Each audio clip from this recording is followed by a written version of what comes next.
नमस्कार। शेयर बाजार में एक बहुत बड़ी हलचल होने वाली है। आईसीआईसीआई प्रूडेंशियल अपना आईपीओ लेकर आ रहा है और आज हम इसी पर बात करेंगे कि इसमें क्या खास है और जानने लायक क्या है। तो देखिए, बाजार में एक बहुत बड़ा 10,000 करोड़ रुपए से भी ज्यादा का आईपीओ आ चुका है। अब सवाल ये उठता है कि एक निवेशक के तौर पर इस बड़े ऑफर के बारे में क्या जानना सबसे जरूरी है। चलिए इसी को समझते हैं। जी हाँ, ये आईपीओ किसी छोटी मोटी कंपनी का नहीं, बल्कि भारत की सबसे बड़ी एसेट मैनेजमेंट कंपनियों में से एक आईसीआईसीआई प्रूडेंशियल का है। तो जाहिर है, इसे थोड़ा गहराई से समझना तो बनता है। देखिए, किसी भी निवेश को समझने का जो पहला कदम होता है वो होते हैं उसके आंकड़े, उसके नंबर्स। तो चलिए सबसे पहले इस ऑफर के जो जरूरी आंकड़े हैं उन पर एक नजर डालते हैं। जरा इस रकम पर गौर कीजिए, 10,600 करोड़ रुपए से भी ज्यादा।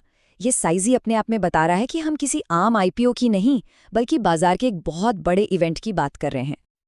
अच्छा, अब यहाँ एक बहुत दिलचस्प बात है। ये कोई रेगुलर आईपीओ नहीं है, बल्कि ये पूरी तरह से एक ऑफर फॉर सेल यानी ओएफएस है। इसका सीधा सा मतलब ये है कि कंपनी कोई नए शेयर्स जारी नहीं कर रही, बल्कि इसके जो मौजूदा मालिक हैं मतलब प्रमोटर्स, वो अपनी हिस्सेदारी बेच रहे हैं। और ये ओएफएस वाली बात इतनी जरूरी क्यों है? क्योंकि इससे जो भी पैसा जुटेगा वो कंपनी के विकास या किसी नए प्रोजेक्ट के लिए इस्तेमाल नहीं होगा। ये सारा का सारा पैसा सीधे उन प्रमोटर्स की जेब में जाएगा जो अपने शेयर बेच रहे हैं। ये एक बहुत ही जरूरी पॉइंट है।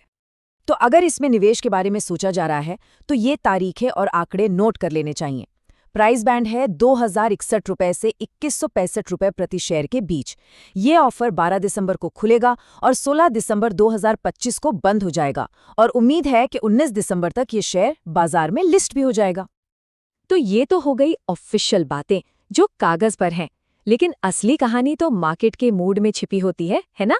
आइए देखते हैं कि इस आईपीओ को लेकर बाजार में शुरुआती माहौल कैसा है। यहाँ एक शब्द बार बार सुनने को मिलता है, ग्रे मार्केट प्रीमियम या जीएमपी। सीधे शब्दों में कहें तो ये एक अनऑफिशियल बाजार का अंदाजा है कि लिस्टिंग के दिन शेयर की कीमत क्या हो सकती है। जीएमपी जितना ज्यादा, मजबूत शुरुआत की उम्मीद भी उतनी ज्यादा। तो आईसीआईसीआई प्रूडेंशियल के मामले में क्या चल रहा है? फिलहाल ग्रे मार्केट प्रीमियम करीब 120 रुपए के आसपास है। अपर प्राइस बैंड के हिसाब से देखें तो ये लगभग 5 से 6% का प्रीमियम हुआ, जिसे बाजार एक अच्छा और पॉजिटिव संकेत मानकर चल रहा है। अब अगर सब्सक्रिप्शन के आंकड़ों पर नजर डालें तो पहले दिन तस्वीर बहुत ज्यादा उत्साहित करने वाली नहीं है। कुल सब्सक्रिप्शन सिर्फ 0.11 गुना ही रहा है। लेकिन हाँ, ये भी ध्यान रखना जरूरी है कि कई बड़े आईपीओ में, खासकर जो बड़े निवेशक होते हैं, वो अक्सर आखिरी दिन ही पैसा लगाते हैं। तो ठीक है, आंकड़े देख लिए, बाजार का मूड भी समझ लिया, पर अब आते हैं सबसे बड़े सवाल पर। एक्सपर्ट्स क्या कह रहे हैं? चलिए अब बड़े बड़े जानकारों की राय सुनते हैं। तो क्या इसमें पैसा लगाना चाहिए या नहीं? देखते हैं कि एक्सपर्ट्स का इस पर फाइनल वर्डिक्ट क्या है। सबसे पहले मेहता इक्विटीज के रिसर्च एनालिस्ट राजन शिंदे, उनकी सलाह बिल्कुल साफ है। वो कह रहे हैं कि लंबी अवधि के नजरिए से इस आईपीओ में सब्सक्राइब करना चाहिए। और उनकी ये सलाह सिर्फ हवा में नहीं है, इसके पीछे ठोस कारण भी हैं, जैसे कि कंपनी का वित्तीय प्रदर्शन जो कि बहुत मजबूत है। इसका वैल्यूएशन भी ठीक ठाक लग रहा है, पी रेशियो 33 के आसपास है। मतलब शेयर बहुत महंगा नहीं है। और हाँ, आईसीआईसीआई जैसा मजबूत ब्रांड नेम तो है ही। और ऐसा सोचने वाले वो अकेले नहीं है।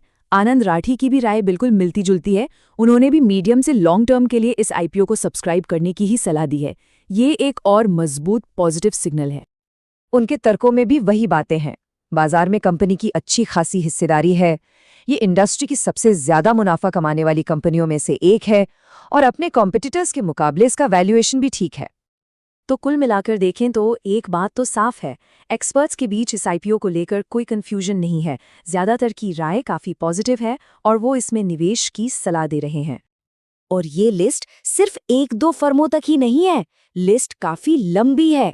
Android financial, Aditya Birla money, Arihant capital, Canara bank securities, शेर खान, स्वस्तिका इन्वेस्टमार्ट, मतलब आप नाम लेते जाइए, लगभग हर बड़े नाम ने इसमें निवेश के लिए हरी झंडी दिखाई है। तो ठीक है, हमने आंकड़े देख लिए, बाजार का मूड समझ लिया और एक्सपर्ट्स की राय भी जान ली। अब इन सभी बातों को एक साथ रखकर देखते हैं कि फाइनल पिक्चर क्या बनती है। तो देखिए, कहानी के 2 पहलू हैं। एक तरफ है मजबूत पॉजिटिव बातें, लगभग सभी एक्सपर्ट्स की सब्सक्राइब रेटिंग, अच्छा खासा जीएमपी और कंपनी का शानदार ट्रैक रिकॉर्ड। लेकिन सिक्के का दूसरा पहलू भी है। ये एक ऑफर फॉर सेल है, जिसका मतलब है कि पैसा कंपनी के काम नहीं आएगा। और दूसरा, वैल्यूएशन को ठीक ठाक कहा गया है, बहुत सस्ता नहीं। और यहीं पर हम एक बड़ा सवाल छोड़ जाते हैं। जब सारे के सारे एक्सपर्ट्स एक सुर में हाँ कह रहे हों, तो क्या सिर्फ एक तथ्य कि ये एक ऑफर फॉर सेल है पूरी कहानी को बदल सकता है? ये एक ऐसा सवाल है जिस पर हर निवेशक को खुद सोचना होगा।